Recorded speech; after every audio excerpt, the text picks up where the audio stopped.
Tatlong topic. First, the budget. We all want to emphasize na pag may ganito kalaking disruption at gulo, it's such a big opportunity for real change. So on Thursday, we're going to start, di ba, with the DBCC.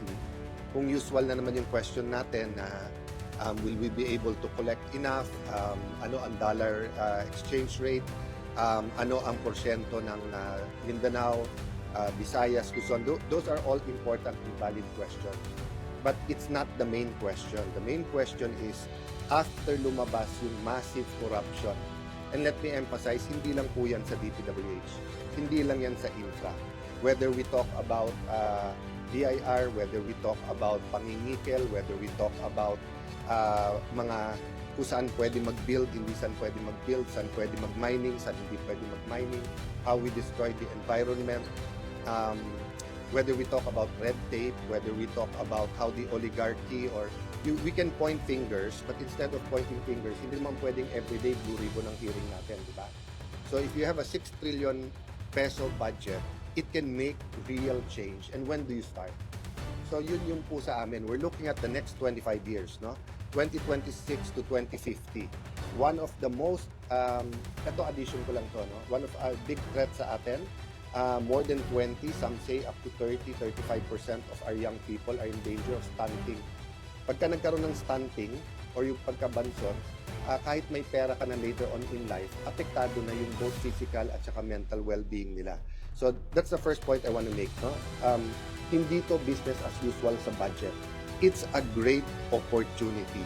Diba? So sa disruption na nangyayari, grabe talaga, the outrage should continue, but it should be channeled into the real change that can be done in the budget. An example, no, yung sa school building. So, are we going to give the usual answers na kasi ganito kalaki ang kailangan, so 10-15 years? So, why can't we make a decision? Tuloy ba ang K-12 o hindi? Kaya ba natin pondohan? So, kung kaya natin pondohan, 3 years to 5 years, nandiyan na lahat ng classroom. Kung hindi, isuspend ba natin yung 2 years sa K-12? So, let's make these hard decisions during the budget. The second topic, dinaanan na namin kay Senator Bato. I think all of us agree. If you look at the history of the Philippine Constitution, bunga ito ng People Power Revolution, bunga to ng mga experiences nung dating martial law na maraming mga arrest na kung saan galing mga arrest warrant. So kailangan sa lahat ng laro may referee. Hindi pwedeng may tahanan na walang ama o walang ina. Hindi pwedeng may laro na walang referee. Ang referee, korte. So kung anuman international body, whether it's a state or a non-state, kung anuman ang magpapa-aresto sa ating bansa, kailangan may oportunidad ang korte. Number 2, kailangan ang korte masunod. So yun lang, ganun lang kasimple. Everyone can argue, but I think we are on the right side. So can you imagine kung under pa tayo nung ICC during the time nung Marawi siege, for example? So do you mean pag naglabas sila bigla ng arrest warrant sa ilan natin mga general or ilan sa mga matataas na, let's say, cabinet members, pwedeng isakay sa aeroplano, dalhin lang doon? What about the progressive group sa ating bansa? Remember, there was a time na nagpapatayan kapwa progressive groups. May mga mass graves na nakita.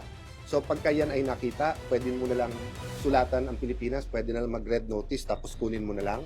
Or do you think na parating dapat may opportunity to go to court? No? So, kung ito ito. Tanong niyo. At the budget, then the fourth topic is that, of course, we're waiting for the decision dito sa Blue Ribbon Committee. Lahat naman kami nag-agree, simple lang. Ginugulo ng ginugulo ng ginugulo. We're not saying it's only one person or one group na gumugulo. Every single member of the Senate may personal responsibility yan, may responsibility sa Senate. But ang point is, ang masterminds, no? Masterminds. Remember, hindi to isang sistema ng corruption na lumaki lang. Isa po tong master plan na pinut in place nung nagsimula tong administrasyon na to, na lumaki ng lumaki. So napaka-importante na luminaw kasi habang gumugulo ay hindi po matutukoy ang mastermind. Mauulit at mauulit na lang to.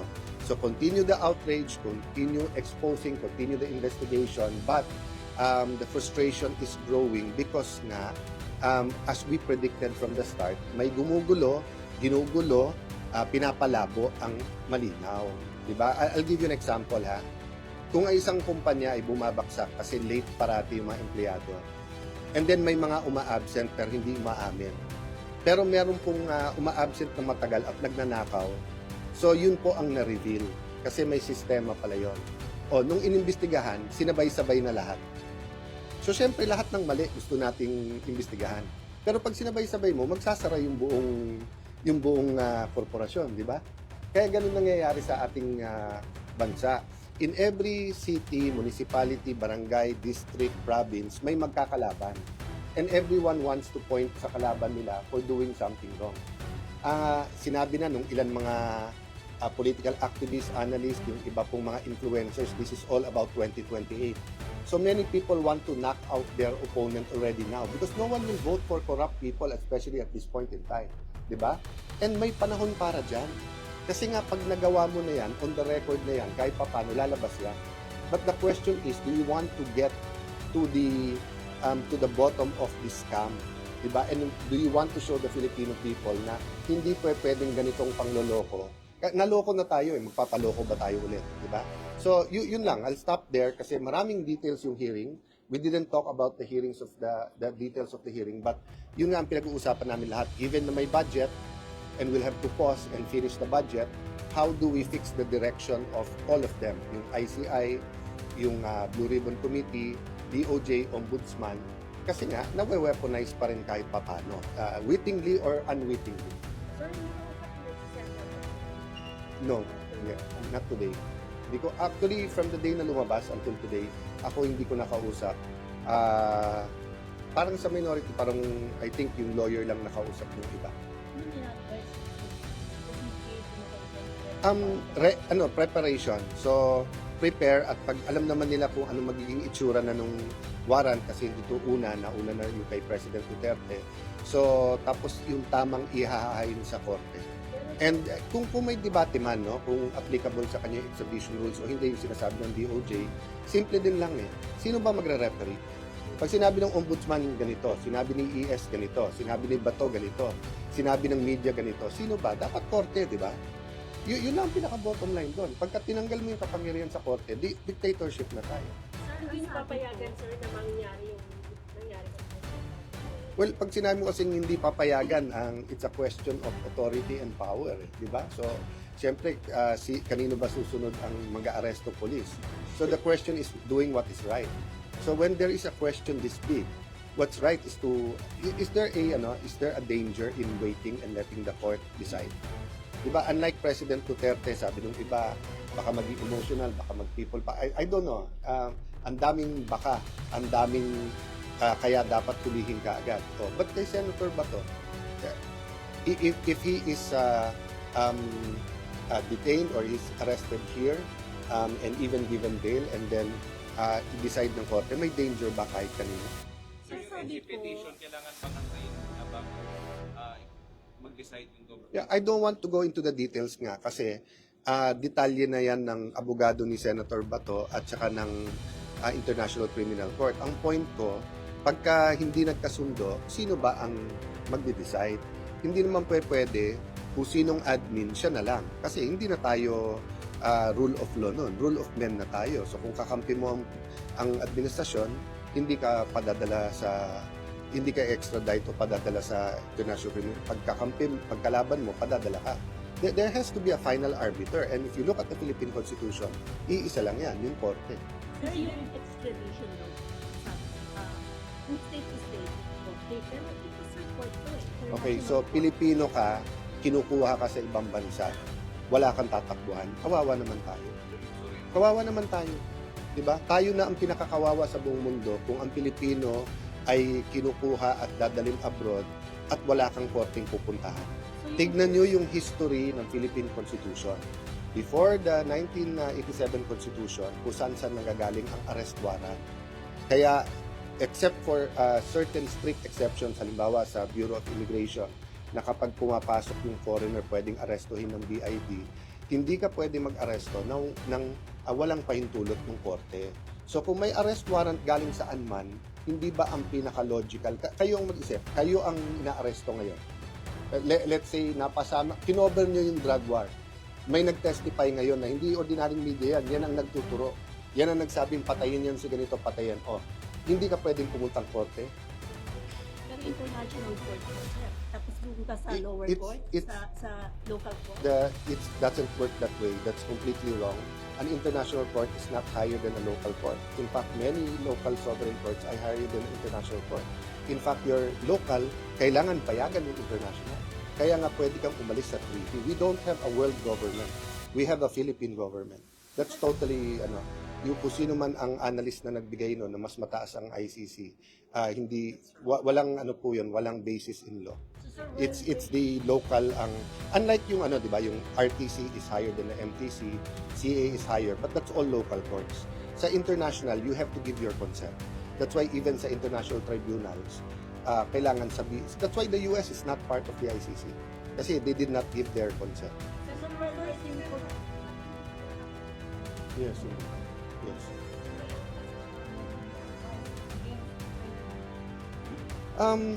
Ang hirap magbigay ng advice sa sitwasyon, but I think the main advice should really be to our leaders, which is have faith in the Philippine criminal justice system, have faith in our courts. Kasi in the end, I might like or I might not even like yung decision ng korte. Baka nga sabihin ng korte, it's valid and send him there, then ibang debate naman yon. But sa akin, dun pa lang ako sa debate na pag nag-disagree tayo, sino mag-decide? So, for example, na disagree ako na pwede kayo mang-interview dito, lumabas na kayo ng Senate. Even if I was Senate President, ganun na lang ba yun? Di ba walang referee, walang arbiter, walang plenary, o walang korte na pwedeng magtanong? So, pag sinabi ko sa inyo na ngayon na bawal na cellphone sa Senate, at tingin yung labag yan sa freedom of the press, can't you not go to court? Di ba?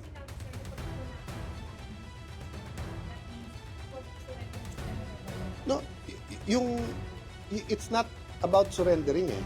Kasi option naman nila na hindi nila ipadala kagad eh. Option naman nila i-surrender sa court natin eh. Sila naman namimili kung saan nila dadalhin. Kaya nga ginagamit yung word na kidnapping.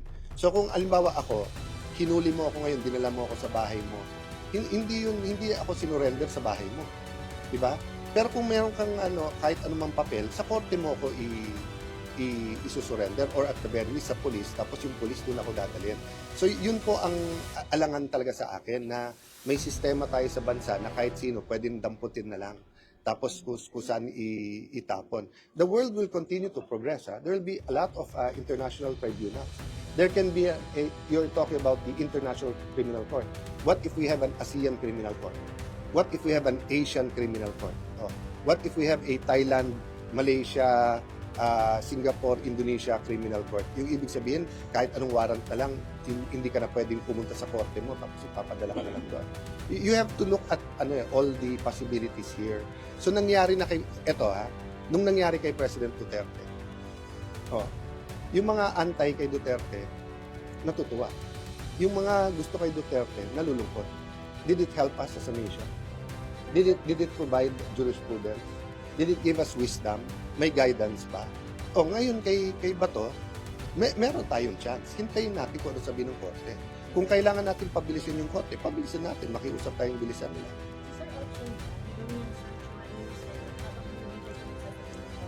I would say na sana hindi na. Kasi ang kailangan mo ng sanctuary pag may extraordinary, di ba? So katulad ng mga kasama natin, di ba, na sorry, nasa dulo ng dila ko yung pangalan. Remember panahon ni President GMA, sila Teddy Casino, hindi rin lumabas ng house kasi hindi maaresto. Kasi nga extraordinary yung sitwasyon. Why create that situation? So if they think that they should arrest him, arrestuhin nyo, dalhin nyo sa police, dalhin nyo sa korte, let him file what he has to file, the bail, kung habeas corpus, kung ano man, then let him have his day in court. Kasi pag dito magkaka-tension pa tayo. Diba? Yung hindi lang natin pinag-uusapan dito yung institusyon ng Senate. Mas importante pa sa Senate is our democracy, our freedom, our sovereignty. So ang pinag-uusapan na dito, ang isang Pilipino ba, kaya lang naman tayo nagiging emotional kasi either gusto nyo o hindi natin gusto si Bato eh. Pero sabi mo si Juan de la Cruz, tanggalin niyo lahat ng pangalan ha. Si Juan de la Cruz ay may warrant ngayon galing sa abroad. Pwede bang kunin na lang at ipadala doon? I think any lawyer in their right mind or law student will say, sandali lang, dapat may korte muna magsabi kung valid yun o hindi. So wala kang Wala. So, wala. ay, open lang kami and I think yung staff naman nila nandito. But usually kasi ganyan, it's not really a Senate matter. It's between him and his lawyer. But yung prayers at kung man support and of course advocacy. Diba? So nung nagtanong kayo, hindi naman namin iniilagan yung mga questions. Pero regarding to sa timing, kasi there is something on mastermind. Bakit yung senator main question? It's Friday, invite friends, the Kaya, the speaker, We're- 17 comments. Hopefully magkaroon kami ng pagkakataon bukas at Thursday makapag-usap yung minority dahil lang sa time ngayon. At yun nga, hindi kami kompleto. Tatlo ang wala. Tatlo ba? Dalawa. Ang wala. Dumating si Sen Bongo, so dalawa yung wala. But yun nga, we just agree in the principle na we have to go after the masterminds. And yung frustration, we feel the frustration of people. Diba, na we feel the outrage and tama na lumalabas nga yung mga corruption, pero yung panggugulo nung mga linya.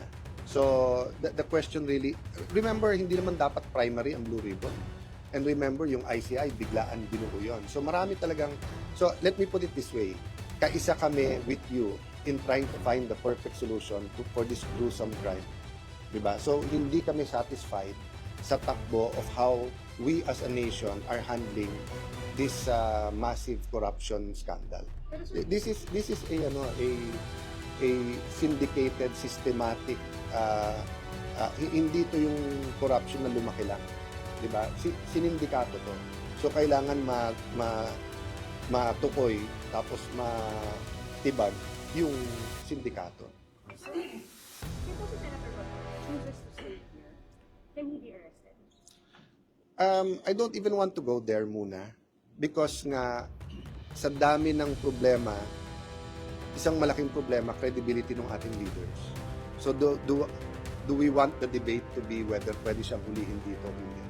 I'd rather the debate be simple, have this day in court. Diba? And hindi pa naman siya nag-intimate na dito siya. Oh. Kasi alam mo, yung sa akin yun ba yung argumentum ad absurdum. You always bring the argument to the absurd. Para lang mapag-aralan mo. So halimbawa, nandito siya. How long? And then, hindi ba dadating yung time na magbobotohan? O hindi ba yung public opinion nag-iiba? Hindi ba yung decision, o pag nag-decision ng korte laban, magbabago ba? So magiging absurd masyado yung sitwasyon. So I'd really rather that Malacanang, the DOJ, all of our authorities agree na in the end, korte ang magde-decide, then let the court decide.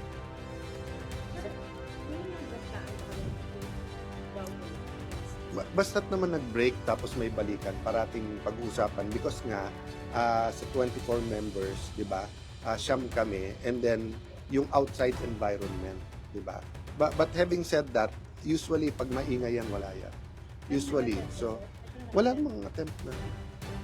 People always talk about it. Everyone in the minority wants to be in the majority, di ba? Everyone thinks they can do a better job. But ako, focused ako na may job ang minority ngayon.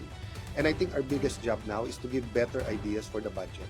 Hindi to renewal to eh. Hindi to ordinary lang na parang let's do it better. Hindi, let's redo everything. So,